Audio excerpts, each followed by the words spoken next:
Good afternoon, everyone. Now for today, I want to make a little dessert, something that's rich to the point of maybe being a little too decadent, but we are going to be making a lovely chocolate cake with indeed a chocolate filling. Now it's going to be something a little bit special because we are going to be using a quote-unquote secret ingredient, which also brings me to the fact that, well, let's just say I would like to name this to, well, that great unsung hero who's been probably keeping the Cayenne industry alive since the late 1980s, our great chef John. But what we will be doing is indeed be making a basic chocolate cake, for which we will need, of course, some good quality dark chocolate. Again, use some quality stuff, best thing you can find. This is some nice Belgian chocolate. We're going to be using, of course, some flour, some sugar. I decided to get rid of some leftover cane sugar and a little bit of vanilla sugar, butter, 4 eggs, and a bit of baking powder. Again, as I said, we will be adding a little secret ingredient, which will be giving a little bit of kick. Now, for the ones who are thinking or who are going like, what the hell is he thinking? Why the hell are you putting something spicy into a chocolate cake? Well, I am a bit of a history nut, but just to clarify, the combination of peppers and chocolate is not as crazy as you think.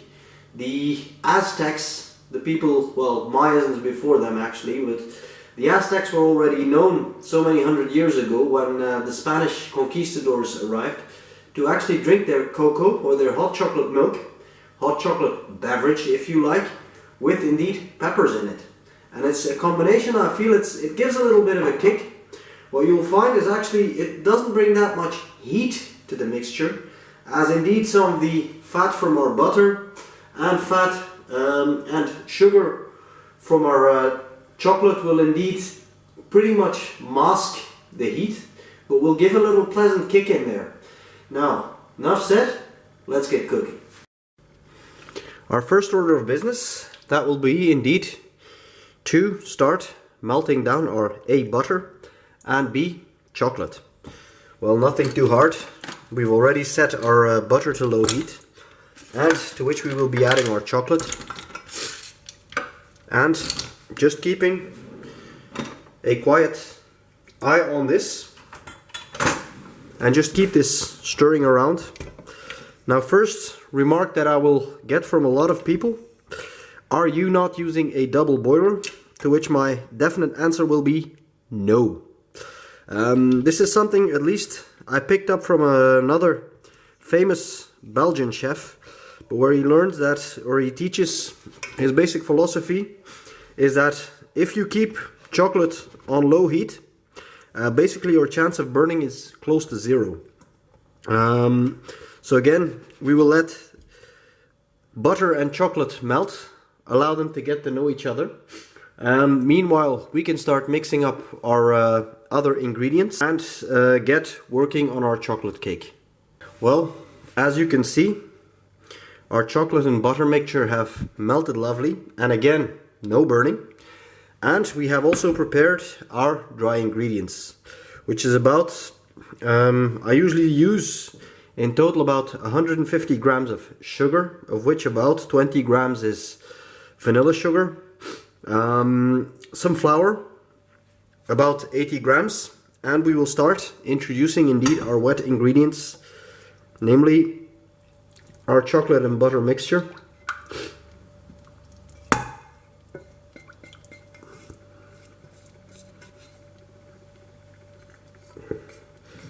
And of course try to scoop out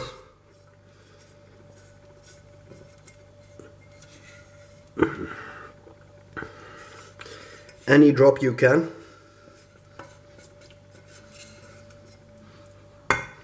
There we go.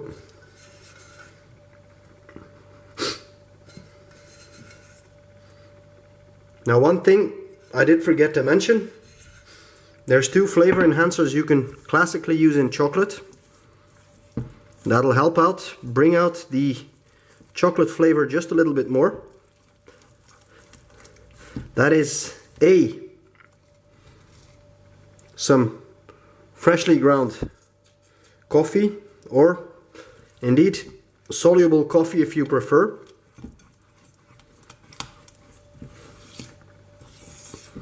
And a good pinch of salt. Not too much, but just a nice little pinch of salt. It'll help actually reinforce the chocolate aromas into our mixture. So again, nothing too hard. Just mix your ingredients around. So next ingredient of call, as I said, we will be adding 4 eggs. But I'll be doing it in 2 stages this time. So I've separated actually my yolks, which will be first port of call.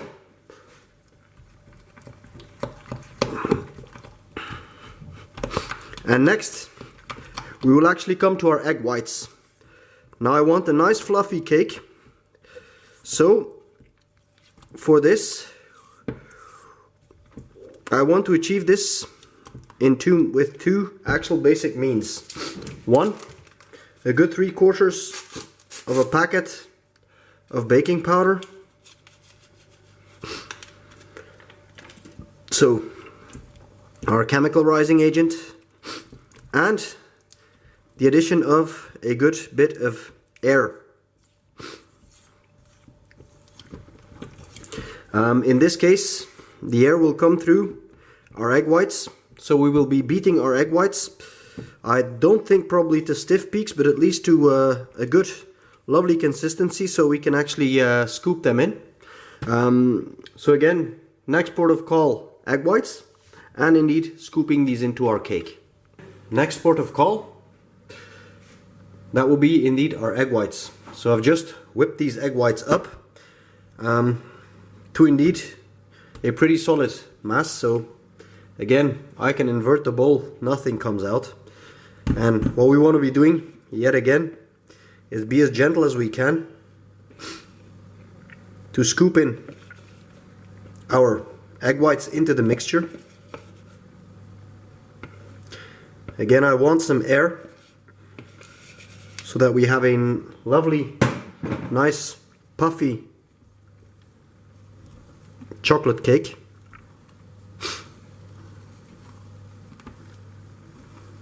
So we are just going to, again, as gentle as we can, fold these egg whites in. Don't even worry too much if at the end you're still not 100% mixed through. Well, we do want this stuff to mix up. So, but basically as it bakes, our cake will take care of that largely on its own. So I think pretty much for as far as we want to go, this should be roundabout good. So again, we have plenty of air. We have some baking powder in there that will also help with the leavening. Already the taste is lovely chocolate.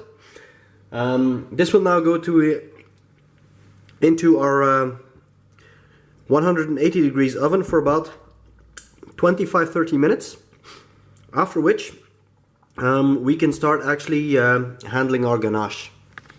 We can now handle the rest of our project. So again, we're melting some chocolate and making our ganache. We're adding a little bit of milk in this case. Normally the recipe actually calls for cream, but I just found out that the little bit that I had was actually frozen solid. What we do actually to compensate this is we will add a few sticks of, or a few bits of butter in here. Again, the idea is that we get a lovely luscious cream that later on we can basically smear into the center of our cake, And it is of course time to add, there we go, our little kicker. So again, in this case, be sparing, but I will be adding a good dosage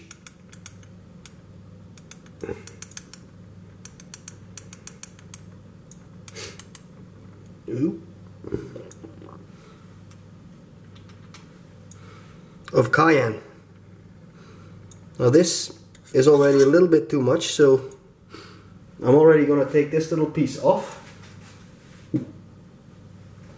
but that should be more than enough. Now here it's a bit, well, working to your own fancy. What do you like yourself and how strong you want it? You are of course the Chef John of how much cayenne you should put in. Yeah, I know I suck at these analogies, but again, we want to be adding a few bits of butter and let our chocolate melt over a very gentle heat, so as to have indeed a lovely little cream that later on we can spread into the middle of our chocolate cake. Our cake has come out of the oven. It has remained somewhat nice and airy. It's of course time to cut our cake and provide our filling or ganache in the middle. Now a little trick that I use when cutting cake, I use a little bit of this string. Because, well, if you try cut with a knife, it's very, very hard to keep a nice straight line when you're cutting with a knife. So the basic technique, it is, well, basically with a sharp paring knife, I try and look for pretty much the middle of our cake, and I go all the way around. So I just score the cake. I'm not trying to, again, cut all the way through, but I'm turning and I'm cutting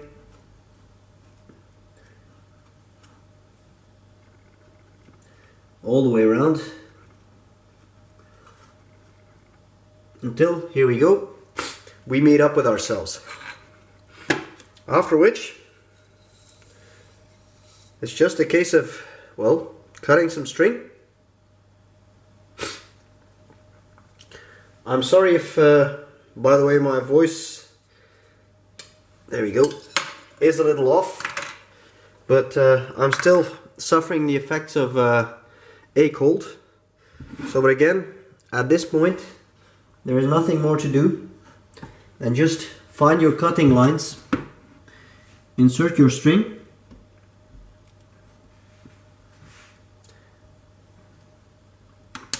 and pull through.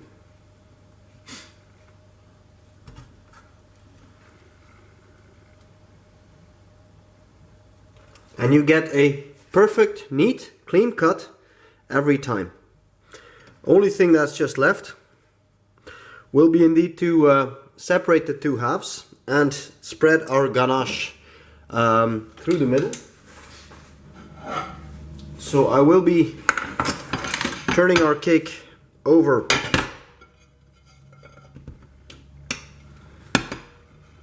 onto a plate first.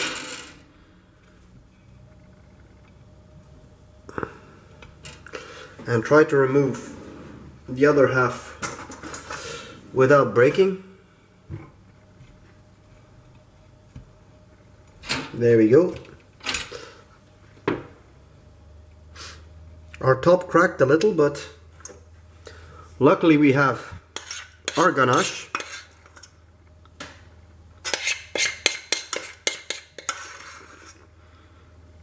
Our chocolate filling.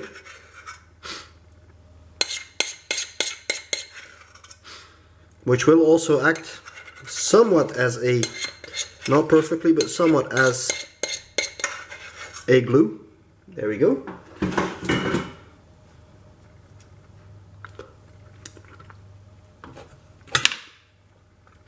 The only thing that's left for me to do is, of course, take out my trusty spatula and just, there we go, spread out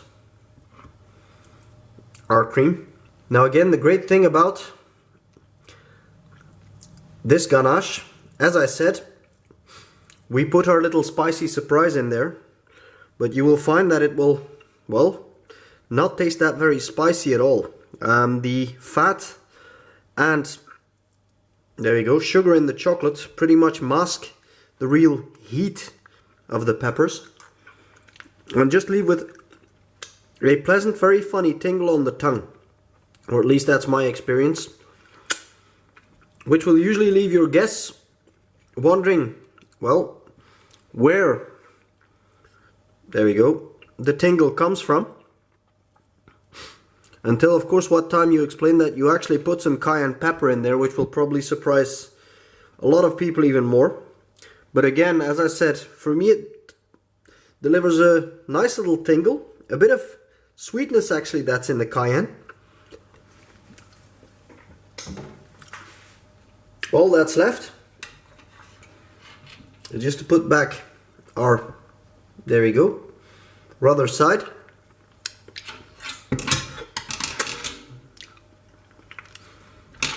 Turn our cake over.